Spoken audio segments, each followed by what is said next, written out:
اعوذ باللہ من الشیطان الرجیم بسم اللہ الرحمن الرحیم قال اللہ تعالیٰ فی سورۃ العصر والعصر ان الانسان لفی خسر الا الذین آمنوا وعملوا الصالحات وتواصوا بالحق وتواصوا بالصبر رب اشرح لی صدری ویسر لی امری واحلل عقدۃ من لسانی یفقہوا قولی رب یسر ولا تعسر وتمم بالخیر آمین یا رب العالمین۔ قرآن مجید کی مختصر ترین صورتوں میں سے ایک سورۃ العصر میں نے آپ کے سامنے تلاوت کی ہے۔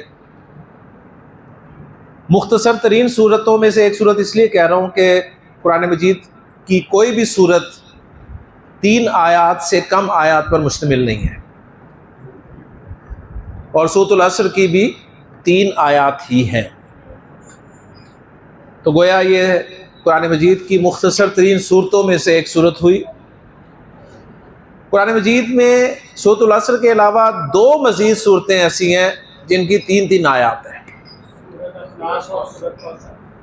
تو گویا قرآن مجید میں کل 3 صورتیں ایسی ہیں جن کی 3 آیات ہیں، ایک سورۃ العصر، ایک سورۃ الکوثر اور تیسری سورۃ النصر۔ ٹھیک ہے، اذا جاء نصر اللہ والفتح۔ سورت لمبی ہے لیکن آیات 3 ہی ہے اس کی۔ ٹیکسٹ سب سے کم سورۃ الکوثر کا ہے، لیکن تینوں صورتوں کی 3 آیات ہیں۔ اس سورہ مبارکہ کے حوالے سے اللہ کے رسول صلی اللہ علیہ وسلم کے 2 صحابہ کا طرز عمل ہمارے سامنے آتا ہے کہ وہ جب بھی ایک دوسرے سے ملتے تھے تو اس وقت تک ایک دوسرے سے جدا نہیں ہوتے تھے جب تک ایک دوسرے کو سورۃ العصر سنا نہیں لیتے تھے، یعنی سورۃ العصر سنائے بغیر ایک دوسرے سے الگ نہیں ہوتے تھے۔ امام شافعی رحمہ اللہ فقہ کے بڑے امام ہیں، وہ فرماتے ہیں سورہ مبارکہ کے بارے میں کہ لو تدبر الناس هذه سورہ، اگر لوگ اس سورہ مبارکہ پر غور و فکر کر لیں تو لوسعتہم، یہ ایک صورت ہی انہیں کافی ہے۔ ایک قول ان کا یہ ملتا ہے کہ اگر قرآن میں سورۃ العصر کے علاوہ اور کچھ نہ بھی نازل ہوا ہوتا تو انسان کی ہدایت کے لیے یہ ایک صورت ہی کافی تھی۔ اب اتنی سی صورت ہے، آپ سب کو یاد بھی ہے زبانی، ابھی آپ نے مغرب کی نماز میں اس کی تلاوت بھی سنی۔ آخر اس چھوٹی سی صورت میں ایسی کیا بات ہے کہ اللہ کے رسول صلی اللہ علیہ وسلم کے 2 صحابہ اسے ایک دوسرے کو سنائے بغیر الگ نہیں ہوتے تھے؟ امام شافعی اتنی بڑی بات کہہ گئے اس کے بارے میں کہ پورا قرآن ایک طرف اور سورۃ العصر ایک طرف۔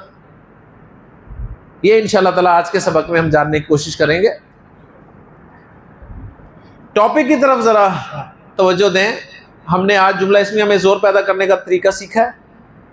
جملہ اسمیہ میں زور پیدا کرنے کے لیے عربی زبان میں ہمارے پاس 2 لفظ ہیں جی، ایک ہے لام تاکید اور ایک انا۔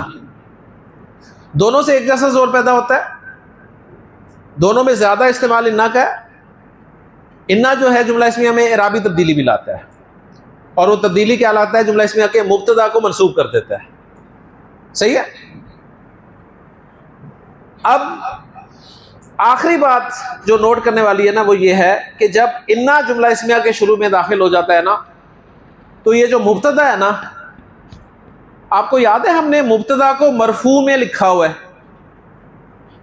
کہ مبتدا مرفوع ہوتا ہے۔ اب انا کے داخل ہونے کے بعد مبتدا مرفوع نہیں رہا، منصوب ہو گیا، تو اس کو پھر گرامر والے مبتدا بھی نہیں کہتے۔ پھر انا کے داخل ہونے کے بعد جو مبتدا منصوب ہو جاتا ہے گرامر والے اسے کہتے ہیں اب یہ انا کا اسم ہے، انا کا اسم۔ صحیح ہے؟ اور خبر کو وہ انا کی خبر کہہ دیتے ہیں۔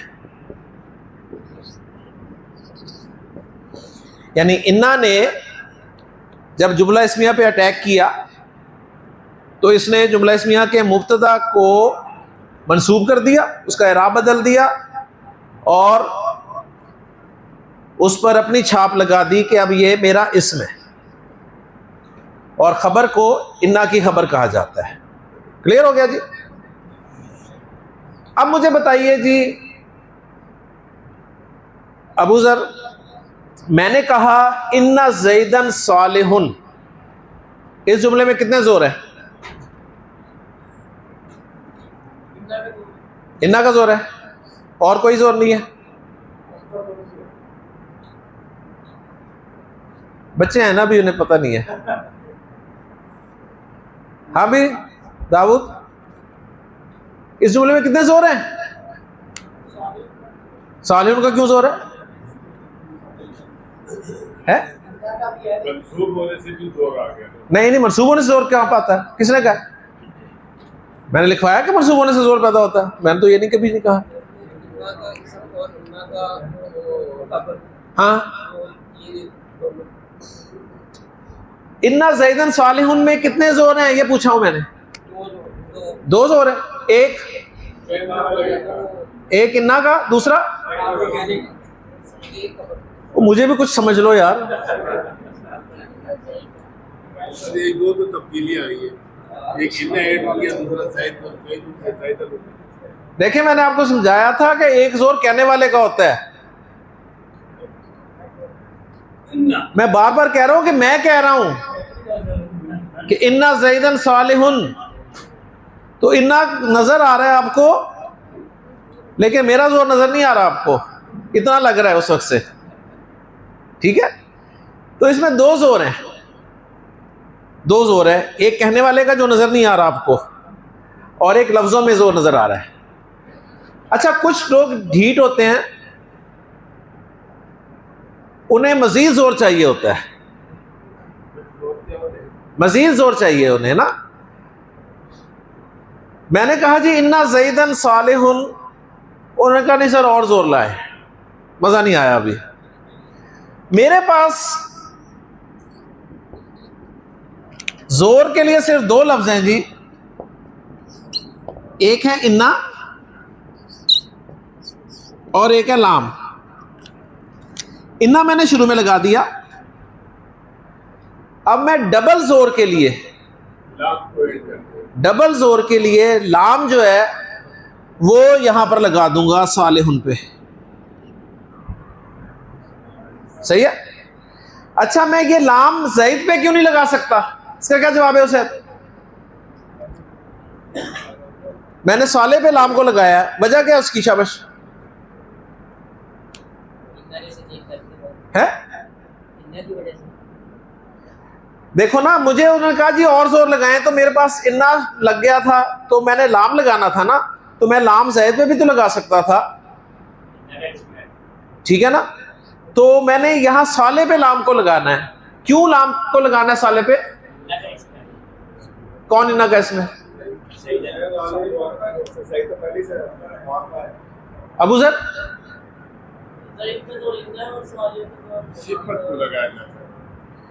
یار میں کہنا چاہ رہا ہوں کہ میں انا لزیدن صالح بھی تو کہہ سکتا تھا نا،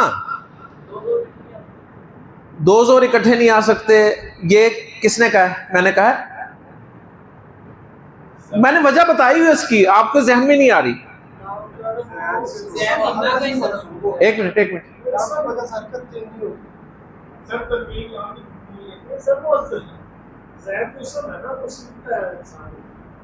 سم صفت کا کیا تعلق ہے؟ ایسا کوئی چکر نہیں ہے یار، سمپل سا پوائنٹ ہے، میں نے آپ کو بتایا ہے، میں نے 3 پوائنٹس لکھوائے ہیں لام اور انا کے بارے میں، لکھوائے ہیں نا۔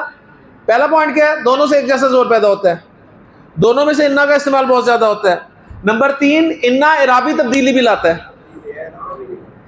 انا نے منصوب کرنا تھا، اس نے کر دیا، لام نے منصوب نہیں کرنا تھا، لام نے منصوب کیا تھا۔ اب میں اگر انا کے ساتھ لام لگا دوں تو ان کی تو لڑائی ہو جائے گی، انا کہے گا میں نے منصوب کرنا ہے، لام کہے گا میں نے مرفوع رہنے دینا۔ تو میں دونوں اکٹھے رکھ سکتا ہوں؟ نہیں رکھ سکتا۔ آپ سمجھ آئی وجہ؟ اس لیے میں نے انا کو شروع میں رکھ دیا اور لام کو تھوڑا آگے دھکیل دیا۔ بات سمجھ میں آ گئی؟ تو میرا جملہ بن گیا جی ان زیدن لصالح، ان زیدن لصالح۔ اب اس کا ترجمہ کیا کریں گے آپ؟ بے شک زید نہیں، بہت نیک تو نہیں نا، صالح یعنی واقعی، آپ ایسا کر سکتے ہیں بے شک زید واقعی نیک ہے، یا واقعی زید بے شک نیک ہے، مطلب اردو آپ کی خراب ہو جائے گی۔ اس کو اب آپ صرف فیل کر سکتے ہیں کہ جب میں کہتا ہوں ان زیدن لصالح، تو آپ کو سمجھ آنا چاہیے کہ یار اس جملے میں دو زور ہمیں دکھنے میں نظر آ رہے ہیں، اور تیسرا کہنے والے کا ہے۔ اوکے جی، لے جی، اب کسی نے مجھے کہا جی اور زور، اس جملے میں اور زور لائیں، تو میرے پاس تو زور ختم ہو گیا، لیکن مجھے یاد آیا کہ ایک زور ابھی باقی ہے۔ میں اگر اس جملے کے شروع میں قسم کھا لوں تو قسم بھی تو زور کے لیے لائی جاتی ہے نا، اور میں نے قسم کس کی کھانی ہے؟ اللہ کی، تو میں کیا کہوں گا؟ واللہ ان زیدن لصالح۔ اب جب میں یہ جملہ کہوں گا تو اس جملے میں کتنے زور ہو گئے جی؟ 4۔ 3 آپ کو نظر آ رہے ہیں، کون کون سے نظر آ رہے ہیں؟ قسم کا زور نظر آ رہا ہے، انا کا زور نظر آ رہا ہے، لام کا زور نظر آ رہا ہے، اور جو نظر نہیں آ رہا وہ بیچارہ میرا زور ہے، ٹھیک ہے؟ لیکن یہ 4 زور آپ نے جملے میں پیدا کر دیے۔ لیں جی، اب یہی 4 زور ہم سورۃ العصر میں دیکھتے ہیں، یہ 4 زور اب ہم سورۃ العصر میں دیکھتے ہیں۔ تھوڑا سا بورڈ میں خالی کر لوں ذرا اوپر والا حصہ۔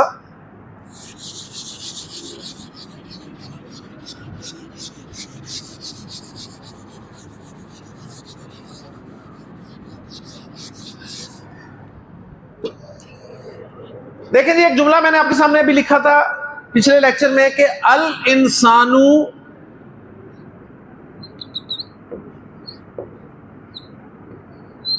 فی الخسر،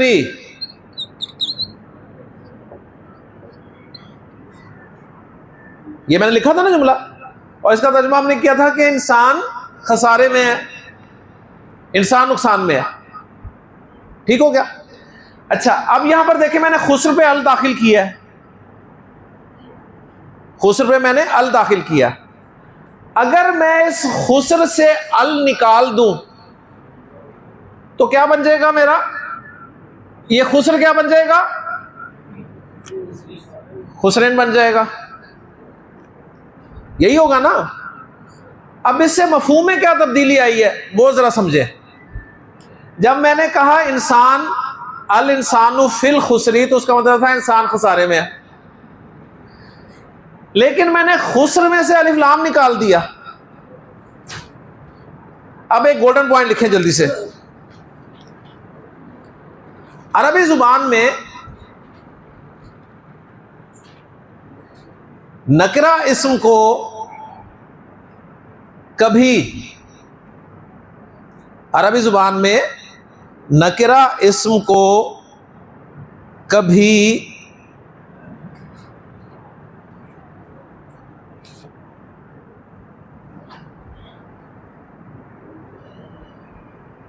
بڑائی، کبھی بڑائی یا حقارت بیان کرنے کے لیے بھی استعمال کیا جاتا ہے۔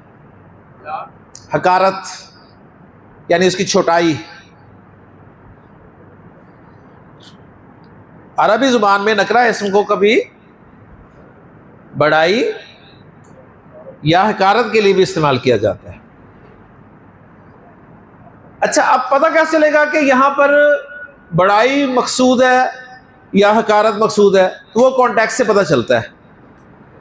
اب میں نے کہا جی الانسان فی خسرن، تو اس کے 2 مطلب ہو سکتے ہیں، انسان ایک بہت بڑے نقصان میں ہے، یا اس کا یہ مطلب بھی ہو سکتا ہے کہ انسان ایک چھوٹے سے نقصان میں ہے؟ دونوں مطلب ہو سکتے ہیں نا.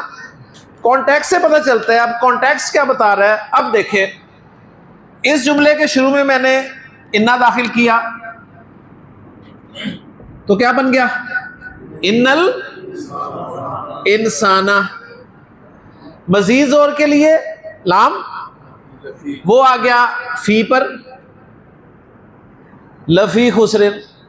اور مزید زور کے لیے اللہ تعالی نے قسم کھائی زمانے کی. تو اللہ تعالی نے فرمایا، یعنی کلام اللہ، کچھ نہ بھی ہوتا تو زور تھا، لیکن اللہ تعالیٰ نے قسم کھائی. زمانے کی قسم، بے شک انا لگایا، لام داخل کیا اور خسر کو نکرہ استعمال کیا. اب جب اتنے زوروں سے بات کی جائے تو مجھے بتائیے کہ وہ نقصان کوئی چھوٹا سا ہوگا کہ بہت بڑا ہوگا؟ اب اس لیے ہم اس کا ترجمہ یوں کر سکتے ہیں، یعنی سمجھ سکتے ہیں کہ اللہ تعالیٰ قسم کھا کے کہہ رہے ہیں کہ انسان بہت بڑے نقصان میں ہے.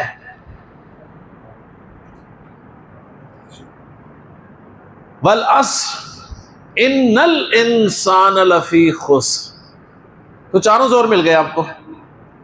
پہلا زور اللہ کا کلام، دوسرا زور قسم، تیسرا زور انا، چوتھا زور لام. تو چھوٹی سی صورت ہے جس کے شروع میں اتنے زوردار انداز میں اللہ تعالیٰ نے بات کی ہے. زمانے کی قسم اس لیے کھائی کہ زمانہ اس بات پہ گواہ ہے جو اللہ تعالیٰ فرما رہے ہیں نا. یہ زمانہ جو ہے اس نے سب کو دیکھا ہے. بڑے بڑے آئے ہیں، بڑے بڑے تھے لوگ، بڑے بڑے عہدوں والے، لیکن سب کے سب نقصان میں گئے.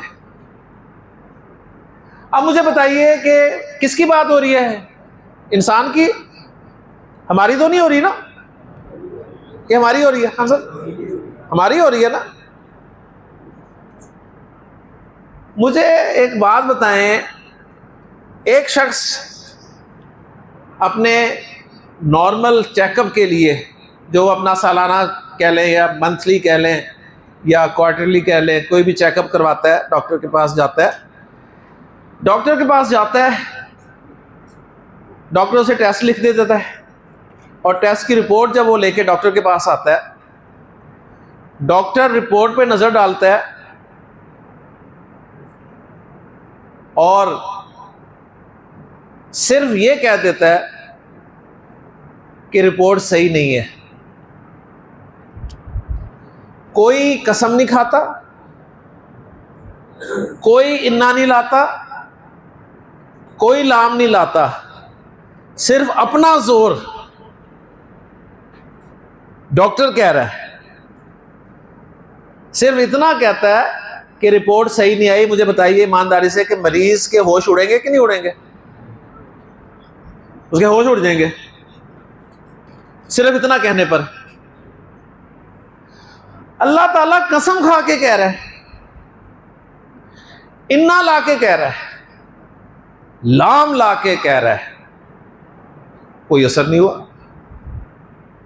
بڑے مزے سے آپ نے پہلی رکعت میں سورۃ العصر سنی، قاری صاحب کو بھی کچھ نہیں ہوا، ہمیں بھی کچھ نہیں ہوا. ہماری بات نہیں تھی، اور ڈاکٹر نے صرف یہ کہہ دیا کہ رپورٹ صحیح نہیں، ہوش اڑ گئے. اللہ تعالیٰ نے قسم بھی کھائی، انا بھی استعمال کیا، لام بھی استعمال کیا، اور بتا دیا کہ انسان تو بہت بڑے نقصان میں ہے. فرق ہی نہیں پڑا. اچھا، ڈاکٹر کی بات سن کر عقل مند مریض ڈاکٹر سے کیا سوال کرے گا؟ قاسم، عقل مند اگر مریض ہے تو جب ڈاکٹر نے کہا کہ رپورٹ صحیح نہیں ہے تو عقل مند مریض کیا سوال کرے گا؟ ماشاء اللہ، عقل مند مریض سوال کرے گا ڈاکٹر صاحب کیسے بچوں گا، صحیح کیسے ہوگا؟ صحیح ہے نا. علاج بتائیں, فکر پڑ جائے گی. فکر پڑ جائے گی. علاج بتائیں, علاج. یہ نہیں پوچھو کہ کیا ہوا مجھے, کیسے ہوا, کب ہوا, کیوں ہوا. وہ کہے گا ڈاکٹر صاحب علاج دسو, علاج. تو اللہ تعالیٰ کی مہربانی کہ اس نے یہ بات کہنے کے بعد علاج بھی بتا دیا. ڈاکٹر نے 4 دوائیاں لکھ دی جی, 4 دوائیاں لکھی, 1 2 3 4, اور کہا کہ 4 دوائیاں استعمال کرو, امید ہے تم نقصان سے بچ جاؤ گے, امید ہے ٹھیک ہو جاؤ گے, بچ جاؤ گے, امید ہے. اللہ تعالیٰ نے بھی 4 دوائیاں لکھ کے دی آگے. 4 دوائیاں بتائی کہ 4 دوائیاں استعمال کر لو, نقصان سے بچ سکو. پہلی دوائی اللہ تعالیٰ نے بتائی, ایمان لے آؤ. الا الذین آمنوا, ایمان لے آؤ. اچھا, ڈاکٹر نے جو دوائی لکھ کے دی نا, پہلی دوائی دیکھی جیسی مریض نے, تو مریض کی عادت ہوتی ہے دوائی یہ پڑھتا ہے نا, حالانکہ اسے پتہ کچھ نہیں ہوتا, لیکن پڑھتا ضرور ہے کون سی دوائی لکھ کے دی ہے نا. اچھا, پہلی دوائی جیسے اس نے دیکھی, اسے نظر آئی کہ یار یہ دوائی تو میرے پاس ہے, یہ دوائی تو میرے پاس ہے. اس نے کہا ڈاکٹر صاحب یہ تو ہے میرے پاس. ڈاکٹر نے پوچھا اچھا بتاؤ کون سی والی ہے. اس نے نام بتایا تو ڈاکٹر نے کہا نہیں یہ والی نہیں, یہ لوکل ہے, دوائی چاہیے ملٹی نیشنل کمپنی کی. ٹھیک ہے نا, ایسے ہی ہوتا ہے نا قاسم, ایک وہی فارمولا ہوتا ہے لیکن برانڈ ڈفرینٹ ہوتی ہے. ٹھیک ہے, تو لوکل نہیں, برانڈڈ. ٹھیک ہے, تو جیسے ہی آپ کے سامنے بات آئی کہ پہلا علاج, پہلی دوائی ایمان, تو سب خوش ہو گئے ہوں گے ماشاءاللہ, سب مومن بیٹھے ہیں یہاں, تو ہے نا, ایمان تو سب کے پاس ہے ماشاءاللہ. لیکن اچھی طرح سمجھ لیجئے, ایمان جو ہے نا اس کے 2 لیولز ہیں. ایک ہے جی زبانی, دوسرا ہے قلبی. ایمان مان لینا ہوتا ہے نا, ایک ہوتا ہے زبان سے مان لینا, ایک ہوتا ہے دل میں ان کا ٹھک جانا, ان باتوں کا دل میں ٹھک جانا. مثال دیتا ہوں آپ کو, 2 کرسچن بھائی تھے جی. ڈاکٹر ذاکر نائک صاحب پاکستان تشریف لائے, تو ایک بھائی ڈاکٹر صاحب کو بڑے شوق سے سنتا تھا. وہ اپنے دوسرے بھائی کو ان کی تقریر سنانے کے لیے ساتھ لے گیا. مجمع بہت بڑا, ڈاکٹر صاحب کا بیان, اور اس کے بعد پھر آپ کو پتہ ہے سوال و جواب کی نشست ہوتی ہے, اور پھر اس کے بعد کچھ غیر مسلم اسلام قبول کرتے ہیں. تو جو بھائی تھا نا, جو پہلے سے ڈاکٹر صاحب سے امپریس تھا, اس نے کہا کہ آج موقع ہے, آج میں اسلام قبول ہی کر لوں. جب اسلام قبول کرنے کی باری آئی تو اس نے اپنے بھائی کو بھی کھینچ لیا کہ چلو تم بھی کلمہ پڑھ لو ساتھ ہی. اس نے کہا نہیں ابھی نہیں. اس نے کہا نہیں یار پڑھ لو, بعد میں کہاں موقع ملے گا, آجو پڑھ لو. اب 2 لوگ ہیں دیکھیں, ایک ہے جس کے دل میں ڈاکٹر صاحب کی باتیں اتر گئی ہیں, اور دوسرا جو ہے وہ ابھی اس لیول پہ نہیں پہنچا. اب دونوں کلمہ پڑھنے آ گئے, دونوں نے کلمہ پڑھ لیا, دونوں نے کلمہ پڑھ لیا. اب جس نے دل سے کلمہ پڑھا ہے اس کی کیفیت زبان سے کلمہ پڑھنے والے سے مختلف ہوگی کہ نہیں ہوگی؟ ڈیفینیٹلی ہوگی. صحیح ہے نا. لیکن دونوں کو ہم یہی کہیں گے کہ ایمان لے آئے. اب یہ دونوں جو ہیں, پہلا کام انہوں نے کیا, نادرا کے دفتر گئے اور اپنا نیا شناختی کارڈ اپلائی کیا. پہلے ان کے شناختی کارڈ پہ مذہب کے خانے میں کرسچن لکھا ہوا تھا, عیسائی لکھا ہوا تھا. اب جب ان کے شناختی کارڈ بن کے آئے تو ان کے مذہب کے خانے میں کیا لکھا ملا؟ اسلام. صحیح ہے نا. اچھا, نادرا والوں نے نہیں دیکھا کہ کون سا قلبی ہے اور کون سا زبانی ہے نا. نادرا والوں کو اس سے کوئی دلچسپی نہیں تھی, دونوں کی شناختی کارڈ پہ اسلام لکھا. اب وہ جو قلبی ایمان والا تھا نا, جس کے دل میں باتیں ٹھک گئی تھی, اس نے کیا کیا, اس نے اب آ کے نماز بھی شروع کر دی, روزے آئے تو روزے بھی رکھے, صحیح, سال گزرا زکوٰۃ بھی دی, حج کا سیزن آیا حج پہ چلا گیا, اور نیک اعمال بھی کرتا رہا. یہ جو زبانی ایمان والا تھا نا, اس کے دل میں ابھی باتیں اتری نہیں تھیں, لیکن کوئی نماز نہیں, کوئی روزہ نہیں, کوئی نیک کام نہیں, بس نام تبدیل ہو گیا. اب 5 سال گزرنے کے بعد جب ان کا شناختی کارڈ ایکسپائر ہوا, دوبارہ نادرا کے دفتر گئے, تو مجھے بتائیے جب ان کے دوبارہ شناختی کارڈ بن کر آئیں گے تو اب مذہب کے خانے میں کیا لکھا ہوگا؟ اسلام ہی لکھا ہوگا, ہے نا. نادرا والوں نے اب بھی نہیں دیکھا کہ ہاں بھی نمازی مسلمان کون ہے, حاجی مسلمان کون ہے, زکوٰۃ دینے والا مسلمان کون ہے, یا جس نے کوئی نماز نہیں پڑھی. انہوں نے اسلام ہی لکھا, انہیں کوئی غرض نہیں تھی. تو رزلٹ نکلا کہ یہ قلبی ایمان جو ہے نا, قلبی ایمان, جب باتیں دل میں ٹھکتی ہیں نا, تو پھر یہ آپ کو عمل کی طرف لے کے جاتے ہیں. اس کا لازمی نتیجہ نکلتا ہے کہ آپ عمل کی طرف آتے ہیں. اب ہوا یہ, وہ دونوں بھائی جو تھے اسی طرح زندگی گزارتے رہے, ان کا باپ فوت ہو گیا, باپ کو بھی انہوں نے مسلمان کر لیا تھا. باپ فوت ہوا تو اب باپ کی وراثت تقسیم ہوئی. اب مجھے بتائیے, ایک ہے قلبی ایمان والا بھائی, ایک ہے زبانی ایمان والا بھائی, زیادہ حصہ کس کو ملے گا؟ برابر ملے گا. گویا شریعت نے بھی دنیاوی اعتبار سے یہ نہیں دیکھا کہ عمل والا مسلمان کون ہے اور بے عملہ مسلمان کون ہے, دونوں کو برابر ٹریٹ کیا. اللہ کا کرنا ایسا ہوا کہ دونوں ایک سفر پہ جا رہے تھے, ان کی گاڑی کو حادثہ پیش آیا, دونوں اللہ کو پیارے ہو گئے. اب جو قلبی ایمان والا تھا اسے فوراً لے گئے وہ جنت البقیع میں دفن کرنے, اور دوسرے کو انہوں نے لوکل قبرستان میں دفن کر دیا. ایسا کریں گے نہیں نا, دونوں کو ایک ہی قبرستان میں دفن کر دیں گے. تو دفن کرتے بھی انہوں نے نہیں سوچا کہ اچھا یہ زیادہ ہے تو اسے وہاں دفن کرنا چاہیے, انہوں نے کہا نہیں, ایک ہی جگہ پہ دفن کرو. اب مجھے ایمانداری سے بتائیں, جب یہ دونوں اللہ کے پاس پہنچیں گے تو کیا اللہ ان دونوں سے ایک جیسا سلوک کرے گا؟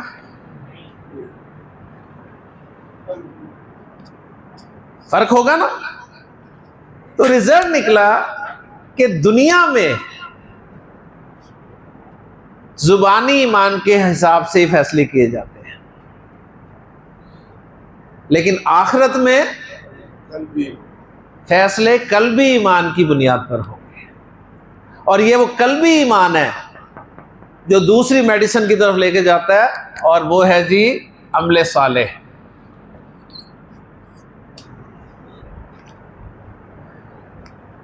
جانتا ہوں ثواب طاعت و زہد, پر طبیعت ادھر نہیں آتی. سب پتہ ہے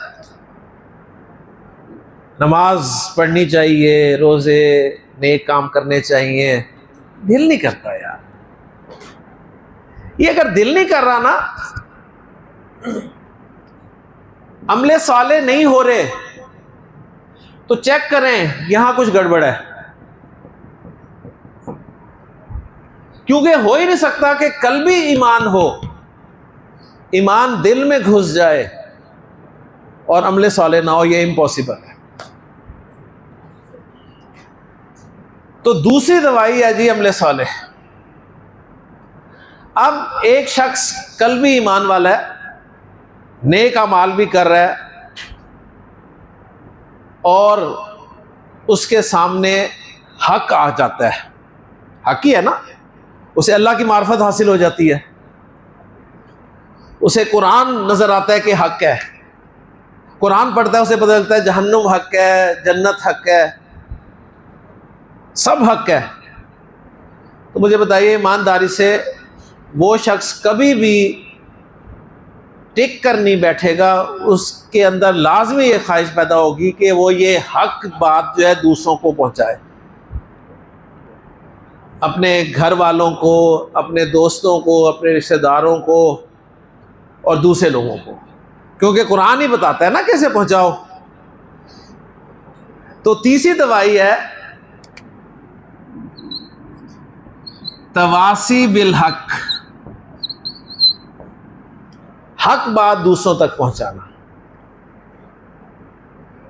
یہ اسی وقت ممکن ہوگا جب ایمان آپ کے اندر قلبی ہے، آپ خود بھی عمل کر رہے ہیں، خود کر رہے ہیں تو دوسروں کو کہیں گے نا۔ خود نماز نہیں پڑھ رہے کیسے کہیں گے دوسرے کو آؤ یار نماز پڑھو؟ خود نیک عمل کر ہی نہیں رہے، دوسرے کو کیسے کہیں گے؟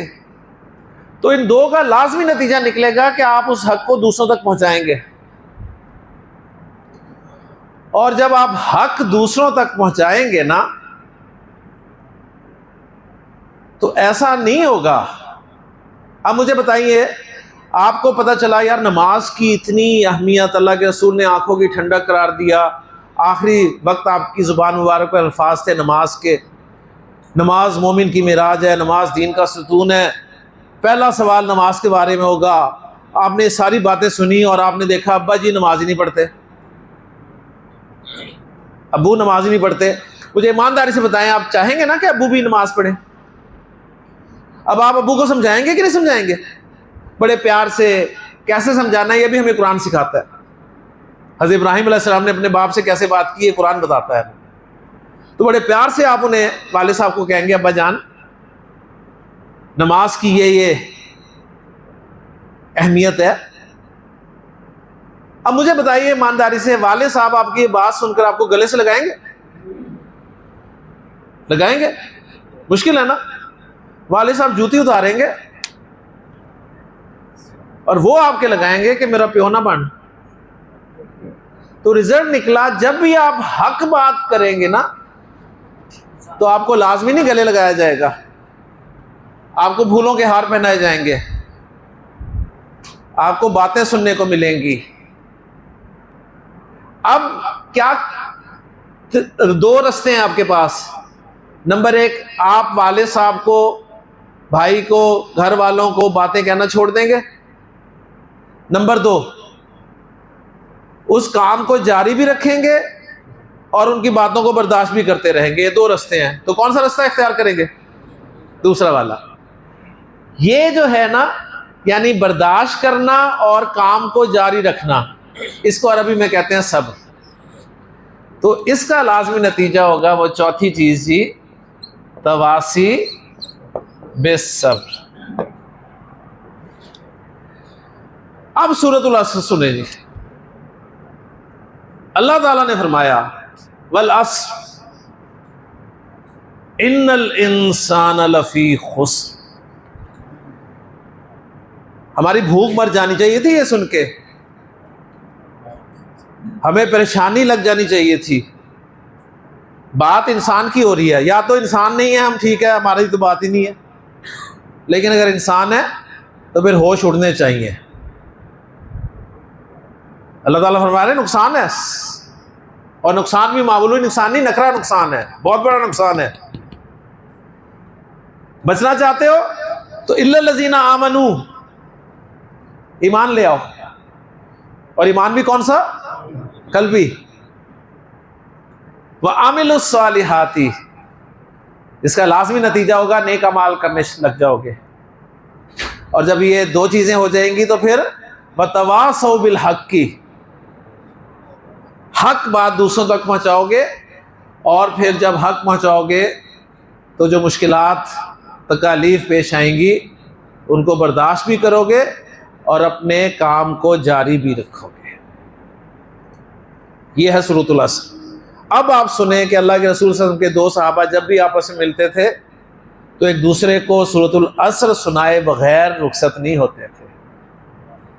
امام شافعی کے اب قول سنیں، انہوں نے فرمایا کہ لو تدبر الناس هذه سورہ، اگر لوگ صرف اسی صورت پر غور کر لینا تو لوصیتہم، یہی انہیں کافی ہے۔ اور انہوں نے یہاں تک کہہ دیا کہ اگر قرآن میں سورۃ العصر کے علاوہ کچھ اور نہ بھی نازل ہوا ہوتا نا تو ایک صورت ہی کافی تھی، یعنی پورا قرآن ایک طرف اور سورۃ العصر ایک طرف۔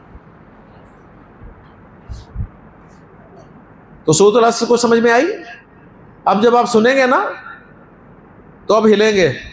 ایک تو شاید بچپن میں ہلے تھے نا یاد کرتے کرتے, لیکن صحیح ہلیں گے اب آپ, کیونکہ بات ہماری ہو رہی ہے. لے جی, ان جملوں میں لام بھی داخل کر سکتے ہیں سب کے ساتھ.